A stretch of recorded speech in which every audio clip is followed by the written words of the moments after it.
Bullion మార్కెట్లో పడిపోతున్న ధరలు, రోజు రోజు తగ్గుతున్న రేట్లు, నెల తర్వాత కనిష్ట స్థాయికి ధరలు, కొన్ని రోజులుగా రెగ్యులర్గా చూస్తున్న వార్తలివి. మొత్తానికి పసిడి లేచి పడుతోంది. ధరలు నేలచూపులు చూస్తున్నాయి. అంతర్జాతీయ మార్కెట్లో ధరలు తగ్గడం, దేశంలోనూ డిమాండ్ తగ్గడంతో పసిడి వెలవెలబోతోంది. ఇంతకీ బంగారం ధరల పతనానికి కారణాలేంటి? గోల్డ్ క్రాష్ పై V6 స్పాట్లైట్. బంగారు కొండకు బీటలు వారుతోంది. గోల్డ్ క్రాష్ అవుతోంది. పడిపోతున్న ధరలతో ఇన్వెస్టర్లకు చెమటలు పడుతుంటే వినియోగదారులకు మాత్రం ఉత్సాహం కలిగిస్తోంది. వరుసగా 12 ఏళ్ల పాటు కొనసాగిన గోల్డ్ ర్యాలీకి గతేడాది బ్రేకులు పడ్డాయి. కానీ ధరలు దిగొచ్చినట్టే వచ్చి మళ్లీ 30,000 దగ్గరే స్థిరపడింది. అయితే ఇప్పుడు మాత్రం వరుసగా పతనమవుతున్నాయి. అసలు ఎందుకీ పతనం? దేశీ మార్కెట్లో గోల్డ్ రేట్స్ ఎలా ఉన్నాయో చూద్దాం. పతనమవుతున్న బులియన్ మార్కెట్, దిగొస్తున్న బంగారం ధరలు, 4 ఏళ్ల కనిష్ట స్థాయికి ధరలు. ఇవి గత కొన్ని రోజులుగా మనం చూస్తున్న బ్రేకింగ్ న్యూస్లు. గోల్డ్ క్రష్ గ్లోబ్ మొత్తాన్ని గందరగోళంలో పడేసింది. ఊహించని విధంగా బంగారం రేట్లు పతనమవుతున్నాయి. గత కొన్ని నెలలుగా ఎగిరెగిరి పడిన పుత్తడి ధరలు అనూహ్యంగా పడిపోతున్నాయి. ఇదే సరైన టైం అనుకుని కొందరు, కొంటే పడుంటుంది కదా అని మరికొందరు. మొత్తానికి అందరిలోనూ పుత్తడి కోరికను పుట్టిస్తోంది. దేశీ మార్కెట్లో బంగారం ధరలు 3 ఏళ్ల కనిష్టానికి పడిపోయాయి. ఢిల్లీ మార్కెట్లో 10 గ్రాముల బంగారం ధర 450 రూపాయల మేర తగ్గి 25,900కు పడిపోయింది. ముంబై మార్కెట్లో 22 క్యారెట్ల గోల్డ్ ధర 25,455 రూపాయలకు చేరింది. అంతర్జాతీయ మార్కెట్లో డాలర్ విలువ బలపడుతుండడం, జ్యువెలరీ షాపులు, రిటైలర్ల నుంచి వస్తున్న అరకొర డిమాండ్తో బంగారం ధర తగ్గుతోంది. ధరలు మరింత తగ్గుతాయనే ఆశతో వ్యాపారులు, రిటైలర్లు తమ కొనుగోళ్లను వాయిదా వేసుకుంటున్నారు. మరోవైపు ఈక్విటీ మార్కెట్లు ఆకర్షణీయమైన రాబడులు ఆశిస్తుండటంతో ఇన్వెస్టర్లు నిధులను ఈక్విటీల్లోకి మళ్లిస్తున్నారు. వెండి ధరలు కూడా పతనం బాటలోనే ప్రయాణిస్తున్నాయి. వ్యాపార వర్గాలు, నాణేల తయారీదారుల నుంచి డిమాండ్ కరువవడంతో ఢిల్లీ మార్కెట్లో కిలో వెండి ధర 900 రూపాయల వరకు తగ్గి 35,500కు చేరింది. ముంబైలో 35,360 రూపాయలకు పడిపోయింది. డాలర్ విలువ బలపడుతుండటంతో అంతర్జాతీయ మార్కెట్లో నెలకొన్న బలహీనత కారణంగానే బంగారం ధరలు తగ్గుతున్నాయంటున్నారు బులియన్ ట్రేడర్లు. అనలిస్ట్ తీస్తే, లెక్కలు చేస్తే పోయిన 13 సంవత్సరాల్లో 12 సంవత్సరాలు 15 నుంచి 25% వరకు పెరుగుతూ వచ్చింది. ఒక సంవత్సరం 15%, ఒక సంవత్సరం 20%, ఇంకో సంవత్సరం 25%. ఆన్ ది యావరేజ్ 20% వాల్యూ పెరుగుతూ వచ్చింది గోల్డ్ది. అంటే గోల్డ్ కొని లాకర్లో పెట్టుకున్నా కానీ 100 రూపాయలది కొంటే 120 రూపాయలు యావరేజ్లో వచ్చింది. కాకపోతే అమెరికన్ రెసిషన్ వచ్చినందువల్ల, ఎకనామిక్ కండిషన్ ఇన్ అమెరికా, యూరోప్లో వచ్చినందువల్ల డబ్బులు లేక గోల్డ్ రేట్ బాగా ఫస్ట్ టైం 13వ సంవత్సరం తగ్గిపోయింది. 25% తగ్గింది. ఇదిలా ఉంటే డిసెంబర్ కల్లా 10 గ్రాముల పసిడి ధర 24,500కు క్షీణించే అవకాశం ఉందని విశ్లేషకుల అంచనా. డాలర్తో మారకంలో రూపాయి ప్రస్తుతం ఉన్న స్థాయిలో నిలకడగా కొనసాగితే పసిడి ధరలు ఇలాగే ఉండే అవకాశం ఉంది. లేకపోతే మరింత పతనమవడం ఖాయమంటున్నారు. అంతర్జాతీయ మార్కెట్లో ఔన్సు అంటే 31.1 గ్రాము బంగారం ధర $1,173 వద్ద ఉంది. అమెరికా ఆర్థిక వ్యవస్థ సెప్టెంబర్ క్వార్టర్లో అనూహ్య వృద్ధిని సాధించడంతో పసిడి ధరలు బలహీనపడ్డాయని అంటున్నారు ఎక్స్పర్ట్స్. క్వార్టర్ 3లో అమెరికా జీడీపీ 3.5% వృద్ధి సాధించడంతో ఫెడరల్ రిజర్వ్ వడ్డీ రేట్ల పెంపుపై దృష్టి పెట్టే అవకాశం ఉంది. అదే జరిగితే పసిడి ధరలు మరింత పతనమవడం ఖాయం. డాలర్ మరింత బలపడే అవకాశం ఉన్నట్లే మరోపక్క బంగారం ధరలు పతనమయ్యే ఛాన్స్ ఉందన్నారు. విదేశీ మార్కెట్లలో ఔన్సు పుత్తడి ధర డిసెంబర్ చివరికి $1,080 నుంచి $1,120 స్థాయిలో స్థిరపడవచ్చని అంచనా. ధరలు దిగొస్తుండటంతో విదేశీ మార్కెట్లో బంగారం ఉత్పత్తి తగ్గితే ధరలు నిలబడే అవకాశం ఉంది. సరిగ్గా 2 ఏళ్ల క్రితం బంగారం, వెండి ధరలు ఆల్ టైమ్ హైకి చేరాయి. గతేడాది భారీ పతనాన్ని చవిచూశాయి. ఇప్పుడు నేల చూపులు చూస్తున్నాయి. బంగారం పెట్టుబడులపై జనానికి మోజు తగ్గింది. వెండి మత్తు వదిలింది. ఆర్నమెంట్స్ అంటే ప్రాణం పెట్టే మన దేశంలో ధరల చరిత్రని, రేట్ల మ్యాజిక్ ని ఓసారి చూద్దాం. బంగారం ఓ తరాన్ని పెద్ద కన్ఫ్యూజన్ లోకి నెట్టింది. మరో తరానికి చుక్కలు చూపించింది. కొత్త తరానికి అందని ద్రాక్షలా మారింది. ఇప్పుడు ఏకంగా ఉనికినే కోల్పోయింది. శతాబ్దాలుగా భారతీయులు బంగారం ప్రియులు అన్న ముద్ర ఉంది. కానీ దేశంలో 1920లో బంగారం మార్కెట్కు రేట్ ఫిక్స్ చేయడం మొదలైంది. అప్పట్నుంచే బంగారం ధరను కౌంట్ చేయడం మొదలైంది.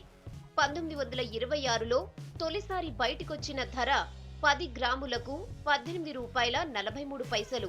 1959లో 102 రూపాయల 56 పైసలకు చేరింది. 10ల నుంచి 100కు చేరేందుకు దాదాపు 33 ఏళ్లు పట్టింది. తర్వాత 100ల నుంచి 1000కి చేరడానికి మరో 21 ఏళ్లు పట్టింది. 1959లో 100కు చేరిన బంగారం 1980లో 1000 రూపాయలను క్రాస్ చేసింది. 10ల్లో ఉన్న బంగారం ధర 1000కి చేరేందుకు 50 ఏళ్లకు పైనే పట్టింది. 1990ల వరకు కేవలం రెండంటే రెండేసార్లు బంగారం ధరలు పతనమయ్యాయి. 1964లో చైనా యుద్ధం టైంలో ఓసారి, 1976 బంగ్లాదేశ్ విలీనం సందర్భంలో జరిగిన యుద్ధంలో మరోసారి బంగారం ధరలు మన దగ్గర పతనమయ్యాయి. అది కూడా భారీగా కాదు, 100ల్లోనే పతనం. అదే రేంజ్ లో కోలుకోవడం. ఇక 1990లో సాఫ్ట్వేర్ బూమ్ మొదలై మళ్లీ బద్దలయ్యాక గోల్డ్ రేట్లలో స్పష్టమైన మార్పులొచ్చాయి. ఇక 2005 తర్వాత షేర్ మార్కెట్లోకి ఎంటర్ అయ్యాక బంగారం దూకుడు మరింత పెరిగింది. 2002లో 5,000 కూడా దాటని బంగారం కేవలం 5 ఏళ్లలోనే 10,000ను రీచ్ అయింది. ఆ తర్వాత మరో 5 ఏళ్లలో 30,000ను క్రాస్ చేసింది. 2012 నవంబర్లో 33,000 ఆల్ టైమ్ హైకి చేరింది 10 గ్రాముల బంగారం. ఇదిలా ఉంటే గతేడాది సమ్మర్ సీజన్లో గోల్డ్ రేట్లు వరుసగా దిగొచ్చాయి. ఏడాది మొత్తంగా కొనసాగిన పసిడి పతనంతో 28% వరకు ధరలు దిగొచ్చాయి. ఈ ఏడాది మొదట్లో మళ్లీ 30,000కు చేరింది. నిజానికి ఇదంతా వరల్డ్ గోల్డ్ మార్కెట్లో అభివృద్ధి దేశాలు, వరల్డ్ బ్యాంక్, గోల్డ్ కౌన్సిల్ లాంటి కొన్ని బడా సంస్థలు ఆడిన నాటకమన్న విమర్శలు ఉన్నాయి. నిజానికి బంగారం మద్దతు ధర ప్రస్తుతం $1,080 నుంచి $1,120. మన కరెన్సీలో దీని విలువ 22,000 లోపే. ఈటీఎఫ్లతో లేని బంగారాన్ని షేర్లలో చూపించి అమ్మడం మొదలయ్యాక బంగారం విలువ మరింత తగ్గింది. దాంతో గోల్డ్ చుట్టూ పెద్ద గూడుపుఠాని నడిచిందన్న సంగతి అంతా గుర్తించారు. దాంతో ఇప్పుడు బంగారం విలువ క్రమంగా తగ్గుతోంది. కాకపోతే మన దగ్గరున్న డిమాండ్ దాని విలువను అలా నిలకడగా నిలబెడుతోంది అంటున్నారు నిపుణులు. తరతరాల నుంచి ఎంత బీదవాళ్ళైనా కొద్దో గొప్ప బంగారం కొనాలని అక్షయ తృతీయ అనుకోండి, పండుగలు, దసరా పండుగ అనుకోండి, దీపావళి పండుగ అనుకోండి, దీపావళి పండుగ ఇక్కడ మహారాష్ట్రలో, అక్కడ దుర్గాష్టమి కల్కట్టాలో, ఇక్కడ కొత్త పొంగల్ అనేది ఆంధ్రప్రదేశ్లో, ఈ విధంగా ఒక్కొక్క స్థలంలో ఒక్కొక్క పండుగకు కానీ ప్రతి పెళ్ళికి కానీ బంగారం వెండి కొనడం అనేది ఆనవాయితీ. కాబట్టి అది ఏ రేట్ ఉన్నా, ఎంతున్నా, తక్కువ ఉన్నా తక్కువన్నా ఇంటర్నేషనల్కి సంబంధమే లేకుండా ఇంటర్నేషనల్ రేటుకు ఇక్కడ దొరకడం లేదు. అయితే ఆ 11-12% ప్రీమియం మీద దొరుకుతుంది. కానీ అందరికీ బంగారం అనేది అందుబాటులో ఉంది. బంగారం అంటే మోజుపడే దేశంలో దాని తర్వాతి స్థానం వెండిదే. ఆర్నమెంట్స్ లో బంగారానిదే టాప్ ప్లేస్ అయినా గూడ్స్ తయారీకి, ఎలక్ట్రానిక్, ఆటోమొబైల్, హార్డ్వేర్ వస్తువుల తయారీలో వెండికున్న ప్రాముఖ్యం అంతా ఇంతా కాదు.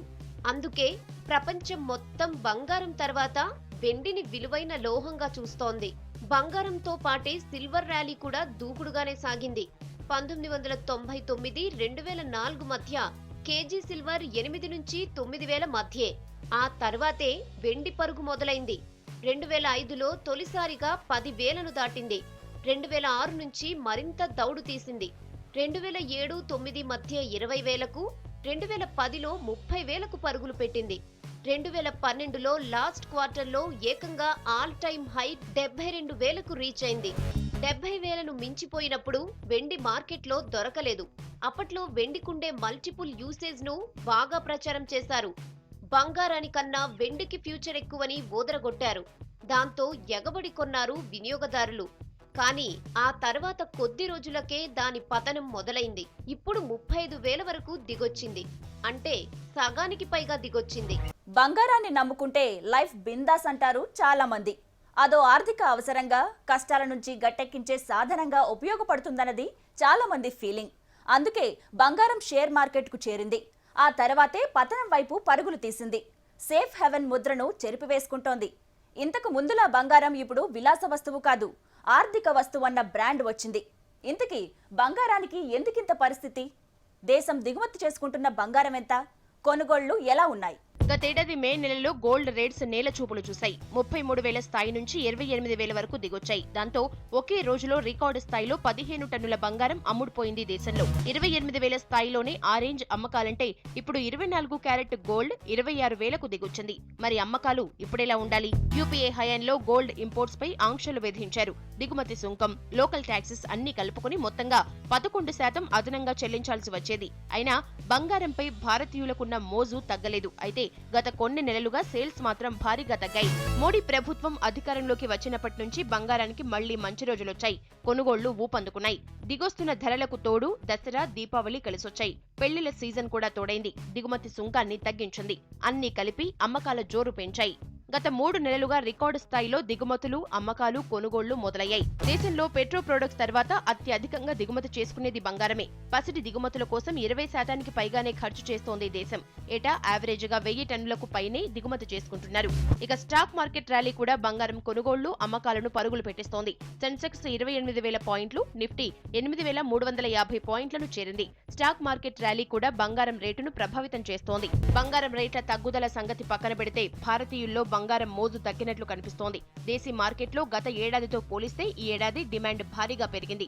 ఈ ఏడాది మొదటి 6 నెలల్లో నెలవారీ సగటు దిగుమతులు 50 టన్నులకు చేరుకున్నాయి. గతేడాది ద్వితీయార్థంలో నెలకు సగటున 28 టన్నుల దిగుమతులు వచ్చాయి. పండుగల సీజన్ సందర్భంగా డిమాండ్ పెరగటంతో సెప్టెంబర్ నెలలో దిగుమతులు 94 టన్నులకు చేరుకున్నాయి. పండుగల సీజన్ ముగుస్తూనే పెళ్లిళ్ల సీజన్ ప్రారంభమవుతుండటంతో డిమాండ్లో పెరుగుదల కొనసాగే అవకాశాలు ఉన్నాయి. మరోవైపు ఫ్యూచర్ మార్కెట్లోనూ పసిడి కాంట్రాక్టు ధరలు నష్టాల్లో ఉన్నాయి. దేశీయంగా బంగారం, వెండి ఫ్యూచర్స్ మల్టీ కమోడిటీ ఎక్స్చేంజ్లోనూ క్షీణించాయి. 100 ఏళ్ల చరిత్రలో గోల్డ్ ర్యాలీకి తిరుగులేదు.